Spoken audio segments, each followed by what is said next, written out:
대학 강단에서 길거리로 은퇴 후 몰락하는 60대의 현실. 안녕하세요. 요즘 주변에서 이런 이야기 들어본 적 있으세요? 옛날에 대학에서 강의하시던 교수님이 은퇴하시고 나서는 골목길을 돌며 폐지를 줍고 계시더라.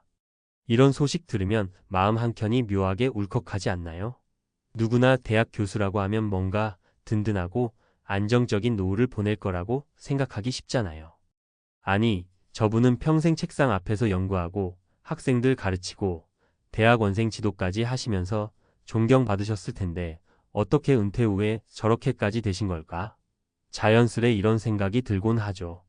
그런데 여기서 중요한 건 그분이 교수였느냐 아니냐를 떠나서 은퇴라는 전환점을 맞이했을 때 누구든지 예외 없이 생계라는 현실 문제와 마주하게 된다는 사실이에요.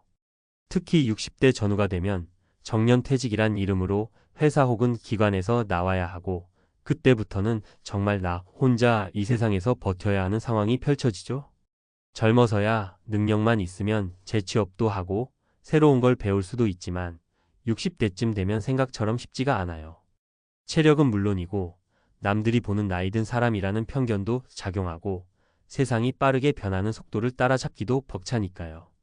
이러다 보니 어제까지만 해도 명함 있는 자리에 앉아있던 사람이 하루아침에 소득이 끊기고 어떨 땐 자존감까지 무너질 수 있다는 겁니다. 그래서 오늘은 대학 강단에서 길거리로 은퇴 후 몰락하는 60대의 현실이라는 조금은 충격적인 제목으로 이야기를 시작해 보려 해요. 너무 우울한 얘기만 하는 건 아니고 우리가 왜 이런 상황에 놓이게 되는지 또 준비는 어떻게 해야 하는지 사례 3가지를 곁들여서 살펴보려고 해요. 저도 제 주변에서 실제로 보고 들은 것들 그리고 어르신들이 자주 하시는 말씀들을 최대한 구어체로 전해드릴 테니 같이 공감하면서 들어주시면 좋겠습니다. 1. 은퇴 후에는 다 편할 줄 알았는데.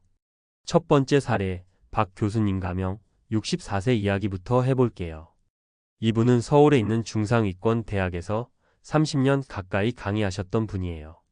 전공도 나름 인기 많은 분야라 학생들도 꽤 있었고 연구 실적도 우수해서 학계에서 인맥이 넓었죠. 그러니 주변에서는 박 교수님은 연금도 많으실 텐데 노후 걱정 없으시겠다 이렇게 부러워했어요. 그런데 막상 퇴직하고 보니 그렇지가 않더랍니다. 연금이라는 게요. 교수급이면 나름 괜찮을 거라고 생각하기 쉬운데 본인이 피부로 느끼기엔 생활비가 생각보다 빠듯했다는 거예요. 또 교수 시절에 모아둔 저축이나 투자금이 있었지만 이것저것 고민하다가 잘못 굴리거나 자녀 유학비에 보태주고 집 리모델링도 하고 하다 보니 정작 정년 이후에 쓸 수 있는 목돈이 거의 남지 않은 상태였대요. 그렇다고 60대 중반에 갑자기 다른 직업을 구하자니 어디서 뭘 해야 할지도 막막하죠. 박 교수님이 대학교 다닐 때부터 연구만 파고들었지 교단 바깥의 실무 경험은 거의 없으셨거든요. 그나마 조교 출신들이 기업체에서 좋은 자리 잡고 있으니 그 인맥으로 컨설팅 자리를 알아보려고도 했대요. 그런데 기업도 신입 뽑지 굳이 60대 중반의 전직 교수를 정규직으로 모시겠어요. 게다가 용역 계약이나 프로젝트성 자문 말고는 이렇다 할 고정 수입을 주는 일자리는 찾기 어렵더랍니다. 결국 박 교수님은 자존심 상하지만 소일거리라도 해야겠다 싶어 택배 상하차 아르바이트도 알아보고 편의점 야간 알바도 문의했지만 체력이나 수면 패턴이 안 맞아서 버티기 힘들었다고 해요. 여기저기 기웃거리는 동안 생활비가 쭉쭉 빠져나가니까 우울감이 심해지고 설마 내가 이러려고 평생 공부만 했나 하는 자괴감에 빠지시더라고요. 가족과도 점점 대화가 줄고 결국엔 몸도 마음도 다 망가진 상태가 되었죠. 이 사례를 보면 알 수 있듯이 은퇴 후에는 당연히 편안한 생활이 보장되겠지라는 막연한 기대가 위험하다는 거예요. 대학 교수 같은 고학력, 고지위 직업을 가졌어도 체계적으로 준비하지 못하면 은퇴 후 순식간에 몰락할 수 있다는 사실이죠. 2. 실버 창업 한방 노린다고 했다가. 두 번째 사례는 이 부장님 65세 이야기를 해볼까 해요. 이분은 대기업에서 오랫동안 근무하시다가 부장으로 퇴직하셨어요. 주위에서는 당연히 탄탄한 퇴직금과 각종 수당, 연금 등을 생각하니 와, 충분히 노후 준비가 돼 있겠구나 했죠.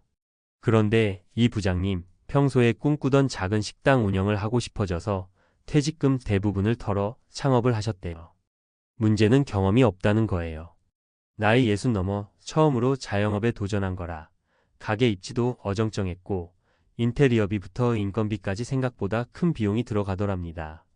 손님이 많이 올 것 같지 않은 입지에서도 한번 멋지게 터뜨려보자 하고 돈을 왕창 들여 화려하게 꾸미셨대요. 그렇지만 장사가 호락호락한가요? 얼마 못 가서 적자가 쌓이니까 또 추가 자금을 빌려서 버티려고 했고 그걸 몇 달 반복하다 보니 빚이 늘어나기 시작했어요. 나중에는 퇴직금만 홀랑 날린 게 아니라 집 담보 대출까지 받게 됐죠.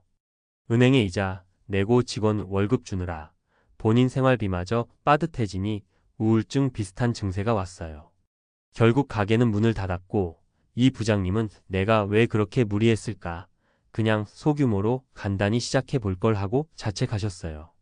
은퇴 후엔 나도 이제 새로운 꿈을 펼쳐볼 수 있겠지 하면서 실버 창업에 뛰어드는 분들이 꽤 많죠.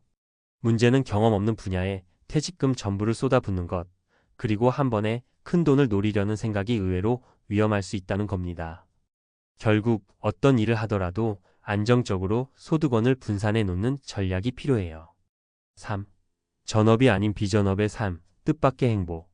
마지막으로 조금 다른 결말을 보여주는 사례도 하나 말씀드릴게요. 김 선생님 63세는 중학교에서 국어교사로 정년 퇴직하신 분이세요. 주변에선 오랜 교직 생활하셨으니 은퇴 후엔 그냥 편히 쉬세요 라고들 했는데 김 선생님은 아직도 학생 가르치는 게 재미있대요. 그래서 학원에서 주 3회 정도 국어 강의를 맡고 있어요. 완전 풀타임 강사는 아니고 반 정도만 일하시는 거죠. 물론 나이도 있으니 체력적으로 2030대처럼 강행군은 못하시지만 그렇게라도 일을 하면서 매달 일정 수입이 들어오니까 크게 불안하지 않다고 해요. 또 한편으론 예전에 못해본 취미나 여행을 즐길 시간도 있으니 마음의 여유도 있고 삶에 대한 의욕도 잃지 않았다고 하더라고요. 이게 바로 전업에서 비전업으로 천천히 이동하기 전략인데요. 완전히 직장을 그만두고 백수가 되는 게 아니라 은퇴 후에도 내가 기존에 잘하던 일이든 관심 있던 분야든 조금씩 이어나가는 거예요. 그러면 소득도 조금 유지되고 내 존재 가치를 느낄 수 있으니까 우울증이나 무기력증 예방에도 좋다고 하시더라고요. 무조건 정년되면 이제 끝났다 하고 손 떼는 게 아니라 어느 정도 삶의 동력을 유지하는 방법을 찾아보는 거죠. 김 선생님 사례처럼 반은퇴 정도로 이어가면 내가 몸 담았던 분야에서 후배들한테 멘토 역할도 해줄 수 있고 사회적 관계도 계속 이어갈 수 있어서 훨씬 활기찬 노후를 보낼 수 있어요. 은퇴 후 몰락하지 않으려면 지금부터 준비하자. 자, 그러면 정년퇴직 이후에 이렇게 극과 극의 상황을 겪지 않으려면 어떻게 해야 할까요? 3가지 정도 핵심 포인트로 정리해 볼게요. 재무 설계의 중요성. 은퇴 시점에 맞춰서 어떤 연금이 얼마나 들어오고 그걸로 내 생활비를 어느 정도 충당할 수 있는지 구체적으로 계산해 봐야 해요. 연금이 있겠지 하고 막연하게 생각하지 말고 국민연금, 퇴직연금, 개인연금 등 여러 소득원을 합쳐서 월 얼마가 들어오는지 그리고 나의 한 달 생활비와 예비 비유료비, 자녀 결혼 자금 등은 얼마나 필요한지 미리 파악해야 합니다. 그래야 부족한 부분에 대한 대비책 추가 저축, 노후 알바, 소일거리, 소규모 창업 등을 세울 수 있어요. 은퇴 이후의 역할 준비. 사람이라는 게 한 직장에서 오랜 기간 근무하거나 교수로 재직하면 그 지위와 역할에 길들여지거든요.